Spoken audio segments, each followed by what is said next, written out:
तो सवाल यही है, आखिर एक शहर समय की राजधानी बना तो बना कैसे? चलिए इसी सवाल का जवाब ढूंढते हैं, इसकी जड़ों तक चलते हैं। तो देखिए, कहानी शुरू होती है बहुत पहले से, प्राचीन अवंती नगरी से, जिसे आज हम सब उज्जैन के नाम से जानते हैं। उस वक्त ये शहर एक बहुत ही बड़े, एक भयानक संकट से जूझ रहा था। और इस संकट की वजह था दूषण नाम का एक राक्षस। अब ये कोई मामूली राक्षस नहीं था, उससे ब्रह्मा जी से एक बहुत शक्तिशाली वरदान मिला हुआ था। और बस इसी शक्ति के घमंड में चूर वो अवंती के लोगों पर, खासकर ब्राह्मणों और भक्तों पर जुल्म ढा रहा था। धीरे धीरे दूषण का अत्याचार बढ़ता गया और एक दिन उसने हद ही पार कर दी। उसने शिव के भक्तों को ही खत्म कर देने की ठान ली। उस पल तो ऐसा लगा कि अब सब कुछ खत्म होने वाला है। लेकिन ठीक उसी वक्त जब उम्मीद खत्म हो रही थी, भक्तों की पुकार सुनी गई।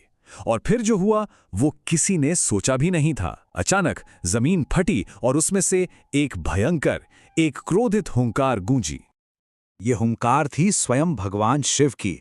और सोचिए, उस एक आवाज में इतनी ताकत थी कि वो अजय राक्षस दूषण पलक झपकते ही जलकर राख हो गया, बस एक पल में भस्म। अब देखिए, क्योंकि उन्होंने स्वयं मृत्यु का प्रतीक बने दूषण को ही मार दिया था, वो कहलाए कालों के काल, यानी महाकाल।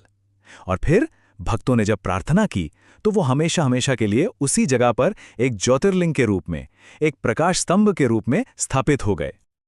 लेकिन महाकाल की कहानी यहीं खत्म नहीं होती है।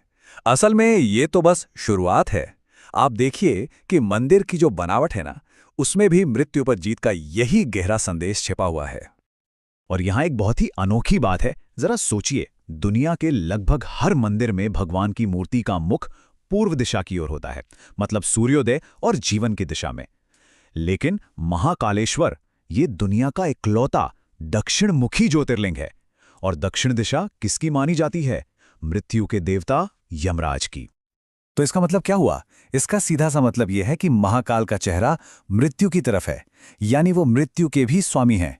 वो अपने भक्तों को वक्त से पहले आने वाली मौत के डर से आजाद करते हैं।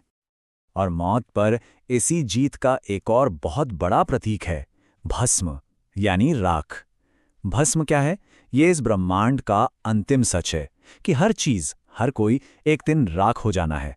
तो जब शिव इस राख को अपने शरीर पर लगाते हैं तो वो ये दिखाते हैं कि वो इस जन्म मृत्यु के चक्र से भी ऊपर हैं, उससे परे हैं। और इसी फिलॉसफी का, इसी दर्शन का जीता जागता सबूत है दुनिया भर में मशहूर भस्म आरती। ये एक ऐसा रिचुअल है, एक ऐसा अनुष्ठान है जो सिर्फ और सिर्फ यहीं होता है। हर रोज सुबह सूरज उगने से भी पहले भगवान को पवित्र भस्म चढ़ाई जाती है।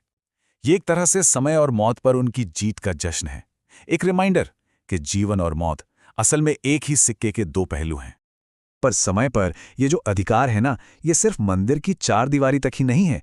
ऐसा लगता है मानो ये पूरा का पूरा शहर ही किसी कॉस्मिक मैप की तरह डिजाइन किया गया हो। एक ऐसी जगह जहां आस्था और विज्ञान दोनों एक साथ चलते हैं। मिसाल के तौर पर मंगलनाथ मंदिर को ही ले लीजिए। ये जगह तीन वजहों से बहुत खास है: पौराणिक, भौगोलिक और खगोलीय। पुरानी कथाओं के हिसाब से ये मंगल ग्रह का जन्म स्थान है। ज्योग्राफी के हिसाब से देखें तो कर्क रेखा यानी ट्रॉपिक ऑफ कैंसर ठीक इसके ऊपर से गुजरती है। और पुराने जमाने में हमारे खगोल शास्त्री इसे ही पृथ्वी का केंद्र मानते थे, दुनिया की पहली प्राइम मेरिडियन जहां से समय को कैलकुलेट किया जाता था। सोचिए जरा। अब चलते हैं इतिहास के एक ऐसे साल में जो उज्जैन की इन पुरानी मान्यताओं को साइंस से जोड़ देता है। साल था 1719। राजा सवाई जयसिंह द्वितीय ने यहाँ एक वेधशाला बनवाई, जिसे हम जंतर मंतर के नाम से जानते हैं। और ये सिर्फ कोई पुरानी इमारत नहीं है, ये इस बात का जीता जागता वैज्ञानिक सबूत है कि उज्जैन को क्यों समय की राजधानी कहा जाता है। यहाँ की जो सूर्य घड़ी है ना, वो आज भी सेकंड टू सेकंड एकदम सही समय बताती है। ये साबित करता है कि यहाँ आस्था और एस्ट्रोनॉमी दोनों एक साथ कदम से कदम मिलाकर चलते हैं। तो समय और ब्रह्मांड की बात तो हो गई, लेकिन उज्जैन की कहानी में और भी किरदार हैं। यहाँ शक्ति, ज्ञान और रहस्य के ऐसे संरक्षक हैं जो इस शहर को और भी ज्यादा खास बनाते हैं। जैसे कि काल भैरव, जो शहर के रक्षक हैं और जिनके मदिरा पीने का रहस्य आज तक विज्ञान भी नहीं सुलझा पाया है। यहीं पर गढ़कालिका देवी का मंदिर है, जिनके आशीर्वाद से कहते हैं कि एक साधारण सा इंसान महाकवि कालिदास बन गया। और हाँ, सांदीपनी आश्रम को कैसे भूल सकते हैं।